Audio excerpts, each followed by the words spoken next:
Actually ಅದು ಸತ್ಯ. ಇಡೀ ನಾನು ನ್ಯಾಯಕ್ಕೆ ಹೋಗಿದ್ದೆ. ಒಂದು ಇಬ್ಬರು ಸತ್ತೋಗೋ ನ್ಯಾಯಗಾರ ನಾನು ಒಬ್ಬನೇ ಉಳ್ಕೊಂಡಿರೋ ನ್ಯಾಯದಲ್ಲಿ. ನಾನು ಏನು ವಿಡಿಯೋ ಮಾಡ್ತಾ ಇದ್ದೀವ ಅನುಭವದ ಮಾತು ವಯಸ್ಕರ್ದು ಅಂತ.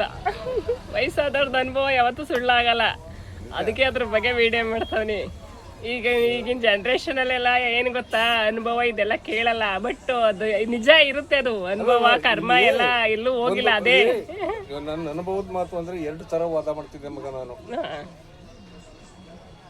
ಬದುಕಿದ್ರೆ ಕುರುಕ್ಷೇತ್ರ ಕುರುಕ್ಷೇತ್ರ ಮಹಾಭಾರತ ಅದಲ್ಲ, ಮಹಾಭಾರತದ ದುರ್ಯೋಧನ ಬದುಕು ಪಾಂಡವ್ರ ಬದುಕು ಯಾವ ನನ್ನ ಮಗನಿಗೆ ಬೇಕು ಅಂತಿದ್ದೆ. ಯಾಕೋಸ್ಕರ ಹಂಗಂತಿದೆ ಅಂದರೆ ಆ ನೋವು, ಸಂಕಟ, ಅವಮಾನ, ತಿರಸ್ಕಾರ, ಈ ಸ್ನೇಹಿತರು, ಸಂಬಂಧಿಕರು ಎಲ್ಲರೂ ನನ್ನ ಮಾಡ್ತಿದ್ದ ತಿರಸ್ಕಾರ. ಅವತ್ತು ಕಾಸೇ ಪ್ರಮುಖ ಆಗಿದ್ದಾಗ ನನ್ನ ಕಾಸು ಇಲ್ಲದೆ ಇದ್ದಾಗ ನಾನು ಪಡ್ತಿದ್ದ ನೋವು, ಸಂಕಟ, ಇದು ನನಗಂಗೆ ಅನ್ನಿಸ್ತಿತ್ತು. ಅವಾಗ ಯಾಕೆ ಅಂತ ಕೇಳೋರು ನನ್ನ. ಅವಾಗ ಹೇಳುವೆ, ದುರ್ಯೋಧನ ಯಾರು ಮೋಸ ಮಾಡೋದನ್ನೋ ಗೊತ್ತಿಲ್ಲ. ಅವನು ವೈಭೋಗದಿಂದ ರಾಜದರಬಾರ ನಡೆಸ್ತ. ಜೊತೆಗೆ ಅವನ ನಂಬಿದವರು ಅಣ್ಣ ತಮ್ಮಂದಿರು, ಬಂಧು ಬಳಗ, ಸ್ನೇಹಿತರು ಎಲ್ಲ ರಾಜವೈಭೋಗದಲ್ಲಿ ಬೆಳೆದ್ರು. ಹೊಟ್ಟೆ ತುಂಬ ಉಂಡ್ರು, ತಿಂದರು, ಒಂದು ದಿವಸ ಮಣ್ಣಾದರು. ಈ ಪಾಂಡವರು ಧರ್ಮ ಧರ್ಮ ಧರ್ಮ ಅನ್ಕೊಂಡು ಗೆಡ್ಡೆ ಗೆಣಸು ತಿಂದರು, ಕಾಡು ಮೇಡಲ್ದ್ರು, ವನವಾಸ ಅನುಭವಿಸಿದ್ರು.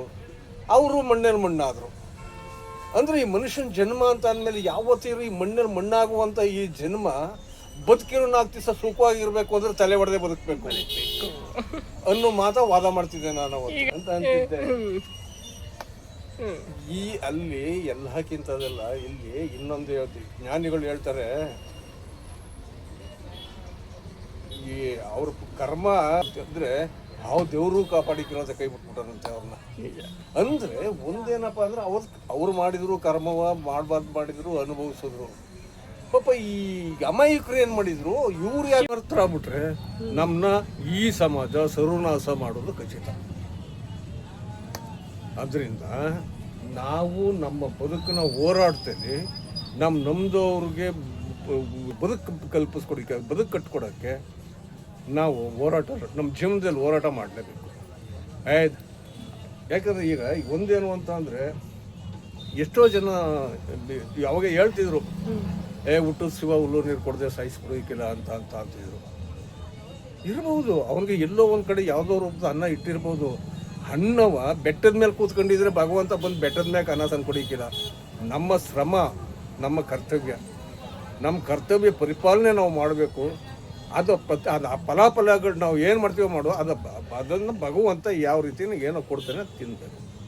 ಹಂಗಂತ ಅಂದ್ಬಿಟ್ಟು ನಾನು ಊಟ ಶಿವ ಹುಲ್ಲು ನೀರು ಕುಡಿಕಿಲ್ಲ ಅಂದರೆ ಏನು ಬೆಟ್ಟದ ಮೇಲೆ ತಂಗಿ ಅನ್ನ ತಂದು ಕೊಟ್ಟ ನಾವು ಭಗವಂತ. ನಾವು ಕಷ್ಟಪಡಬೇಕು. ನಾವು ಕಷ್ಟಪಟ್ಟರೆ ಫಲ ಕೊಟ್ಟೆ ಕೊಡ್ತೀವಿ. ಕರ್ತವ್ಯ ಪಾಲನೆ ನಮ್ಮದು, ಫಲಾಫಲ ಭಗವಂತ ಬಿಡ್ಬೇಕು.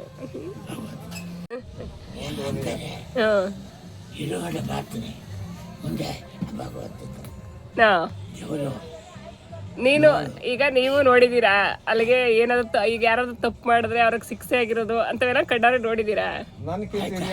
ಇದು ಶಿವಪ್ಪನ ಅನುಭವದ ಮಾತು. ನೋಡಿದಿರಿ, ಅಲ್ಲಿಗೆ ಕರ್ಮ ಅದೇ ಹೊಡಿತದೆ ಒಂದಲ್ಲ ಒಂದಿವ ಮಾಡಿ. ಕೊನೆಗೆ ಒಂದಂತೂ ಹೇಳ್ತೀನಿ ಮಗ, ಇದಂತೂ ಸತ್ಯ. ಯಾಕಂದ್ರೆ ಯಾವುದೋ ಪೂರ್ವರ್ಜಿತ ಪುಣ್ಯ ಫಲದಿಂದ ಅವನು ಅನುಭವಿಸ್ತೇನೆ. ಅವ್ನ ಲೈಫ್ ಲಾಂಗು ಇನ್ನೊಬ್ರು ಶೋಷಣೆ ಮಾಡ್ಕೊಂಡೆ ಬದುಕ್ಬಿಟ್ಟ ಅಂತ ಅನ್ನೋ. ಆದ್ರೆ ಅವ್ನ ಜನ್ಮ ಕೊಟ್ಟು ಮಕ್ಕಳನ್ನ ಸರ್ವನಾಶ ಮಾಡ್ಬಿಡ್ತದೆ. ಅದೇ ಅವ್ರ ಮಕ್ಕಳಿಗೆ ಅದು ಕಟ್ಟಿಡ್ಬಿಡ್ತಿ. ಆ ಮಕ್ಕಳು ಎಷ್ಟೋ ಒಳ್ಳೆಯರಾಗಿರ್ತಾರೆ, ಮಕ್ಕಳು ತುಂಬಾ ಯೋಗ್ಯರು, ಒಳ್ಳೆಯರಾಗಿರ್ತಾರೆ. ಆದ್ರೂ ಜೀವನದಲ್ಲಿ ಸಿಕ್ಕಾಪಟ್ಟೆ ಸಂಕಷ್ಟ ಸಿಗಾಕ ನರಳುವಂತ ತರದಲ್ಲಿ ಮಾಡಿದ್ರು ಪೂರ್ವಜರು ಮಾಡಿದ್ರು ಕರ್ಮ ಮಕ್ಕಳು ಅವತ್ತು ಅನುಭವಿಸ್ತಾ ಇದ್ದಾರೆ. ನಾವು ಜೀವನ ಮಾಡಬೇಕು ಅಂತ ಅಂದಾಗ ಈ ಹೋರಾಟ ಮಾಡಲೇಬೇಕು. ಶಿವಪ್ಪನವರು ಹೊರಟ್ರು 2 ಅನುಭವದ ಮಾತು ಹೇಳ್ಬಿಟ್ಟು.